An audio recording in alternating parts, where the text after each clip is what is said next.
In the remaining months before the NBA draft, before the NBA season starts, I would advise you guys to go on Google search and download as many pictures of Tyus Jones in a Grizzlies uniform as you can.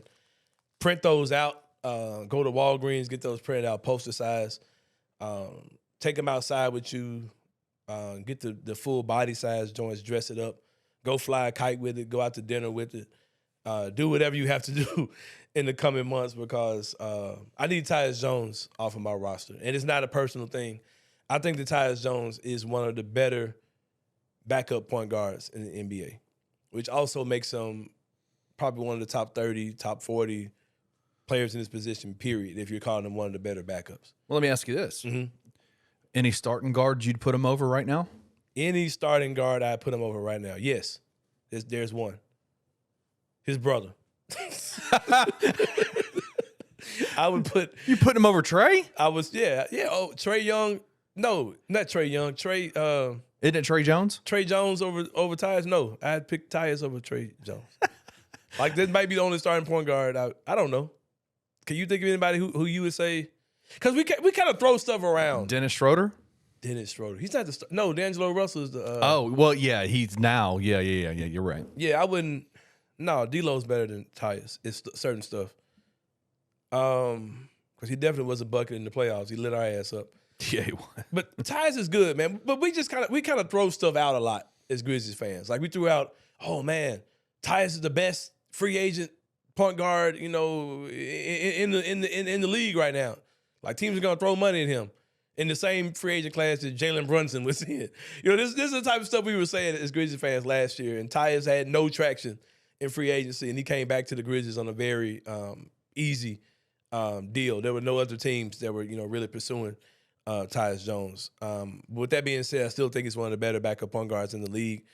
If you go back to his story, how he got here, he was signed in free agency the summer after we drafted Ja Morant.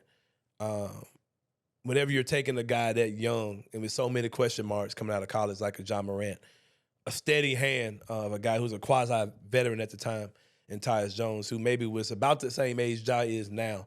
That's about the age that Tyus was when the Grizzlies signed him. You signed him because he's a steady hand, led the league in assist to turnover ratio by a mile, one of the historic assist to turnover ratios. You bring a guy in like that when you've got a rookie point guard that you're bringing in, not knowing if he's going to be erratic, if he's going to be throwing the ball all over the place, turnover machine, those type of things. But then you see that Ja Morant is, an all rookie type player, rookie of the year level guard. And you start noticing, or you should have noticed at that point, that Tyus Jones, what you thought might have been split time between Ja and Tyus, you saw that Ja was clearly going to be the point guard of the future. And that a guy like Tyus Jones at that point should have been viewed as someone who's not as valuable as he was when you signed him to his first deal. But over time, of course, Kenny Stubblefield, you saw that Ja Morant became a little injury prone, and that you would see times where Ja would miss 5 or 6 games here, game for this, game for that, pulling out a gun here, pulling out a gun there, pulling out a gun everywhere. Little small stuff. Yeah, little small stuff, man, nothing major. And because of those things, the need for Tyus Jones over the years has increased. You've needed him, and he's been great in moments where Ja Morant has not been on the court, which, of course, led to him getting re-signed this summer to a 2-year, around $30 million deal. I want to say Tyus is making around 15. Is it 12 or $15 million a year he's making? He's whatever it is. I think it's around 15. Whatever it is, he is the highest paid backup point guard in the NBA. Yeah, he signed a 2-year, $29 million. Yeah, that's $15 million a year for a backup point guard. Yeah, that's a pretty hefty deal for a guy like Tyus Jones. But he's proven to be a great, backup point guard, one of the better backup point guards in the league, putting him in the territory where he would be better than his brother, Trae Jones, in the event that he was an NBA starter. And he's caused people to say we have 2 starting point guards on this team, which I don't really buy into. But it's either here nor there because Tyus Jones has been great in times when you've been without Ja. But when the playoffs happen, Kenny, in the event that Ja Morant is healthy, Tyus Jones' minutes, for one, aren't as needed because in the playoffs, you're gonna play your better player. You're not gonna sit Ja to get Tyus minutes. You're gonna play Ja as much as you can in the playoffs, and that's been the theme every year. Since the Grizzlies have been in the playoffs. In those small bursts of time that Tyus has gotten in, he flat out hasn't been productive. He was good against Minnesota in that series last year during certain stretches, but as a whole, Tyus Jones has not been a good, playoff player for the Grizzlies. He's been a great player. He's been great in times when Ja hasn't been available, and I'll kind of get into that, to kind of the dilemma that comes with that as well. Here's the thing that you have to take a look at. I already talked about when your top player, Ja Morant, is as good as he is. Even with the absences that Ja has, it makes you question how good does if your guy is the best point guard or one of the best point guards in the NBA. How good does his backup need to be? It doesn't need to be that good because he's not getting the majority of the minutes. He's not gonna. You want that top guy out there. You don't want the reserve out there, no matter how good that reserve is. If prime Tom Brady is my quarterback, I don't care how good my backup is. I want Tom Brady on the court. I want prime Steve Young on the court. I don't want whatever Jeff Hostetler because he's such a great backup. I don't care how many snaps he gets or whatever. And I think what a lot of our fans, because Tyus has been so valuable as far as getting us from game 1 to game 82, that we think that makes him overall important. Right. When we don't really need him as much in the playoffs. And they're gonna do some type of midseason tournament next year where you hoist up a championship in the middle of the year. But I promise you that one don't count as much as the one the teams are playing for now. And if you look at the roster structure, because everyone's talking about, well, somebody's got to be a point guard. Who's going to be a point guard? Let's take a look at the NBA rosters of the teams that are still playing basketball. There you go. Kenny Stubblefield. You got the Boston Celtics. You got the Miami Heat. You got the Los Angeles Lakers, who were the 13th seed in the West. A few weeks before the playoffs started, these guys were out of the playoffs. Let's keep that in mind as well. And the Denver Nuggets.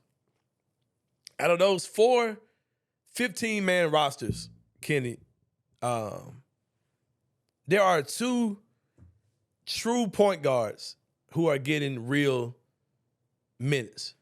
When I say true point guard, I mean guys who are primary ball handlers and they can't slide over and play another position. They can do it, but it just don't work. Like they can't be the shooting guard. They can't play small forward. They can only be the point guard. They can pretty much only guard other small point guards. That's what I mean by a true point guard. I'm not talking about are they pass first, are they scoring first. I'm not talking that. I'm talking about what positions can they guard and play on the court. That's what I mean by those. Can you slide this guy over and put another point guard on the court and now he becomes a shooting guard or a combo guard? That's what I mean by guys who only do that one position. There are 2 that I can think of that are playing heavy rotation minutes. That's Kyle Lowry with Miami. That's a perfect example. Yep. And there's Jamal Murray with Denver. You don't think you could slide Jamal over? He's out there getting cooked at his own position. So yeah. And that kind of helps. That helps my argument. If you want to take Jamal Murray off that thing and say it's only Kyle Lowry, it only makes my argument make even more sense. The only person I could think of those 4 teams was Kyle Lowry. Yeah. Because, I mean, you can move Marcus over. You can move – I think you can move Jamal over. D'Angelo Marcus can play. Smart is not a point guard. He's a combo. He's defensive player of the year because he can guard 1s, 2s, 3s. Right. You could play him. If you brought in a true point guard to Boston, you could still play Marcus Smart at the shooting guard. I mean, you see that you even see that with Malcolm Brogdon when he comes on the floor. Right. You know, he slides over to the 2, and guards the 1, 2, 3. Right. You know that. So yeah, no, I think your argument is solid there. I think Kyle Lowry is that guy. Yeah. Most teams' rosters are filled with guys at the guard position who they can manage the point guard position. They can keep the ball moving, keep the ball. They can pass the ball well, play make. And most teams, when your point guard gets his breather, they either bring in a combo guard like a Jordan Poole with Golden State, or your shooting guard slides over to play point like a Anthony Simons in Portland. Those are just 2 examples. If you're going to talk archetypes or whatever, it's typically a shooting guard who slides over or a combo guard off the bench who can play the 1 or the 2, like a Jordan Poole. most of your top NBA point guards that you name in the NBA, you have no clue who their backup is because they don't play a true backup point guard. The Grizzlies are one of the few teams, they might be the only team that does that. Man, that is such a good point, man. Like, it just doesn't exist, man. It's Right. like, and we talk like you have to have this backup, one finger in the air, communicating with the coach on the side. Like, this ain't college basketball, man. You don't have to have that. Come on, man. Like, most teams don't have that, bro. Boston doesn't have any. Peyton Pritchard's a true point guard. This dude's not even playing. You know what I mean? Like, you have these versatile guards who just slide over to play that point guard position, or you have wings who handle your ball handling, majority of your ball handling. The Lakers play they play two small guards. They play Dennis Schroeder. They play D'Angelo Russell. Yep. But neither one of those guys are your finger in the air. No. Talking to the coach. That's point LeBron. guard. That's LeBron. Yeah. And I'll say this, man. I know that Ja's going to be out for a while, and people asking the question: how many games of Ja being out is your threshold where you say we've got to keep Tyus Jones now? And I said this, and I was not joking. Ja could be out for the entire damn season, and I'm still trading Tyus Jones because this team needs a starting small forward. Tyus Jones makes $15 million. His contract will be almost net. You're going to have to trade Tyus Jones for whatever level small forward you're talking about. If you're talking about Dorian Finney-Smith, whoever you're talking about, if they make any type of money, you're going to have to trade Tyus Jones and draft picks to get that type of player in here. I'm not saying particularly for Dorian Finney-Smith, but if you're talking about OG Anunoby, if you're talking about, man, anybody that's good, that's an upgrade of Dylan Brooks, you're going to have to trade Tyus Jones. And it just is what it is. And if Ja's gone for 20, 30, whatever amount of games you're talking about, 15, whatever it is, dude, get through it. You know what I mean? Because at the end of the season, you'll get Ja Morant back. You'll have this upgraded wing on your roster, and so many of your problems that you had will be solved. You've got Desmond Bane. You've got Luke Kennard, who are guys who can handle the ball enough to get through those rough patches before Ja is here. I called on some of my nerd friends, Kenny Stubblefield. I called on Peter Edmondson, my former co-host with Grind Time on Sports 56. And I called up Parker Fleming, who are both brothers that I know have Cleaning the Glass subscriptions, which is a website that gives you alternate stat information. You can plug anything in, it'll spit out all these awesome stats. Because I know that there are stats to show that the team plays well when the Ja isn't on the court and Tyus Jones is the point guard. And my question today is, as we'll wrap up this segment, is it a matter of they're better with Tyus, or for some weird reason they're better without Ja? Because if it's a situation where it's better without Ja, there's a much bigger issue that has to be addressed other than we need to keep Tyus Jones on our roster at all times, which is the answer that you get from Grizzly fans. Because if you look at a lot of the numbers, I've heard people like Chris Harrington and whatever spit these numbers out, and they've said that every combination that doesn't have Ja Morant works. Whether that's Tyus Jones on the ball, whether it was Kyle Anderson on the ball last year, whether it's Desmond Bane on the ball this year, all those combinations have worked, whether it's been Tyus or not. I'll need the nerds or somebody with the Cleaning the Glass subscription. I don't pay for cable, so surely I'm not paying for Cleaning the Glass, whatever, Kenny. But here's the question I have, because I've seen this before, and I know when I go here, it's going to take a lot of fans somewhere they don't want to go. People are just going to pull this part out. Oh, Sain's crazy. Sain's crazy. We were programmed to believe, Kenny Stubblefield, about 10 years ago, that this team was better without a 6'9", young, athletic, Rudy Gay, can get a shot anywhere on the court player in Rudy Gay. Right. We've been chasing Rudy Gay since then. We were trying to find another young, athletic, 6'8", 6'9" wing that can score for anywhere on the court. Come on, man. We've been chasing it ever since then. You know why we were told that? But you know why we were told it? Because Lionel Hollins at the time could not figure out how to make Rudy Gay and Zach Randolph work at the same time. There were two guys who like to operate in the same area of the court. Just like in New Orleans, New Orleans Pelicans are better when either Ingram or Zion are on the court. They're not good when both of those guys are playing together because they like to score in the same spot. There was a coaching issue. The coach couldn't figure out the personalities because you could have, maybe made Rudy a 6-man or kind of staggered the, their minutes or whatever, or just had a talk with those guys and say, hey, figure that shit out. That never happened. So because of that, we were told that, hey, you were better without Rudy Gay, who's a 20-point per game scorer, might have been 23, 24 years old at the time. We were convinced that he was the problem. We traded Rudy Gay. We've been chasing a scoring wing, for the past 10 years ever since then. If this team plays a different way, when your all-NBA 23-year-old megastar point guard is not on the court, y'all need to figure that shit out. That's not a we need Tyus issue. Y'all need to figure out why a guy who I've seen do this, who can make any pass on the court, who throws up his joggles and can find any man on the court and loves to pass first, could easily lead the league in assists. Y'all need to figure out why the offense isn't flowing well when he's out there. That's a coaching thing. That's a Taylor Jenkins That's thing, a management thing. That's not a Tyus Jones is a necessity thing. Because there's nothing super sexy or super original that Tyus Jones is doing other than moving the ball around. You know what I mean? He's a game manager. Yeah, so if that's an issue, do something creative with the offense that can make it easier for Ja to get other guys involved, other than the preschool stuff that we're running on offense. So I'm not gonna say, nah, this summer we can't trade who's easily our easiest trade chip to go get what this team is desperately needed in a efficient non-Dillon Brooks small forward. Because I'm not going to knock Dillon, because Dillon is one of the best defenders in the NBA. Being second team all defense confirmed it.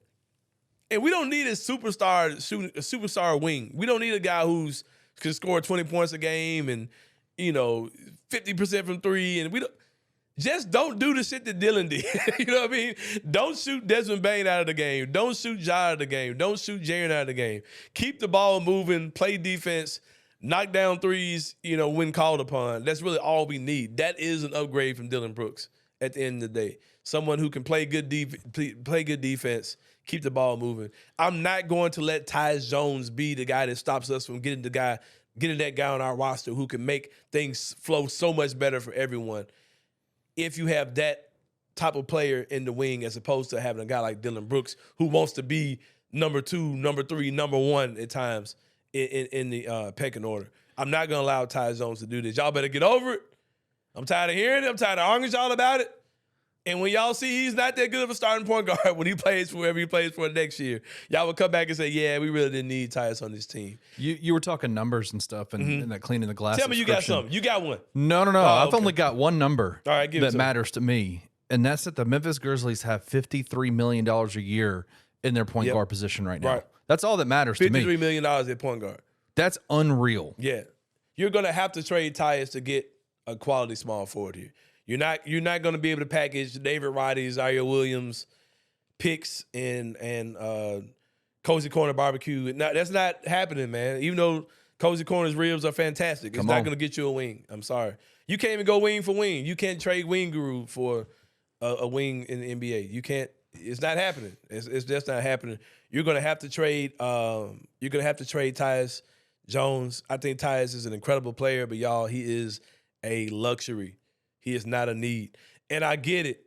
If Ja's not here, Tyus has done this. We would look where we would be without Tyus. I mean, if we didn't have Tyus, all these type of things. Man, I just saw the Los Angeles Lakers be trash, toilet water, dog dookie. I saw them be terrible for the entire season. Make adjustments around the trade deadline. Be ready for the playoffs. That Lakers team is getting better and better as the playoffs go on. It's about having guys who are ready for the playoffs. Rui Hachimura keeps me up at night, man. He keeps me up at night, man. They wanted to give that dude away. I had people tell me he can't play. He's low basketball IQ, and what does he do? And he can't shoot.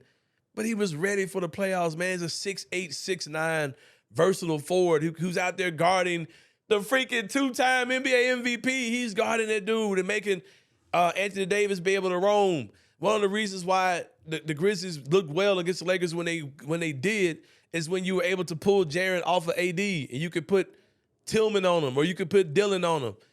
Those type of guys affect playoff series, man. Not your backup point guard. I'm sorry. It's not your backup point guard that flips series for you. Those wings in NBA, those versatile guys like Rui Hachimura could have been gotten for nothing, man. And it's killing me that we didn't go get that dude around the trade deadline when he's available. And we just saw the Lakers just kind of put this team together, patchwork this team together, make moves at the deadline. And they're in the Western Conference Finals. Tyus Jones, great player. I've loved him the time he's here. He was brought in to be training wheels for Ja Morant. Ja Morant's driving. And other stuff while he's in the car as well, unfortunately. Thankfully, he's not driving sometimes. Exactly. Shout out to my boy Devontae Pack for being John's driver. But, man, I get it. I get what y'all are saying about how valuable Tyus has been. But he's a sacrifice that we have to make if you're trying to go to the next level, if you're trying to get that wing that can take this team to the next level. He's a sacrifice that's got to be made, man. And I wish him the best. I feel like he's going to be up out of here. I don't know. I'm assuming he is. But I want you guys to get over it. Like I said, print out plenty of pictures with him. Make him into, a card deck. You might want to do that. Like, I don't know what you might want to do. Get him on the back of your phone case. But spend as much time as you can with Tyus because I feel like he will be up out of here very soon. And for all we know, that might be his desire as well. I think he realizes that he may have a bigger future away from another team, on another team. This is the final year of his deal that he did sign with the Grizzlies. So, yeah, you can do that. And quick answer to the question of, okay, what do you do at point guard until Ja's here? I would much rather see a lineup that has Desmond Bane, Luke Kennard, this small forward that we acquired in the offseason, Jaren and Steven Adams, over a lineup that has Tyus Jones, Desmond Bane, not Dylan. So I guess that would be Zaire, Roddy, or LaRavia, Jaren, and Steven Adams. I'd much rather see the first one. And then you get Ja back, at some point in the season. And then if you got a problem, if you feel like you got to have a small, true point guard, finger in the air, getting the signal from the coach, you call Kendrick Davis, hey, dude, stop working out. Stop working out, Kendrick Davis. We'll bring you here as either a second-round pick or as a two-way. Stop working out, man. We got you. You got the Grizzly Bear promise. And bring him on as your two-way-ish guy that you can work in and, give you the satisfaction you need of having a less than 6 foot point guard on your roster. I mean, I hope that appeases the people. But Tyus, you got to get up out of here, man. I love you. But it's one too many light-skinned dudes in town, and we can deal without Tyus Jones, I'm sure.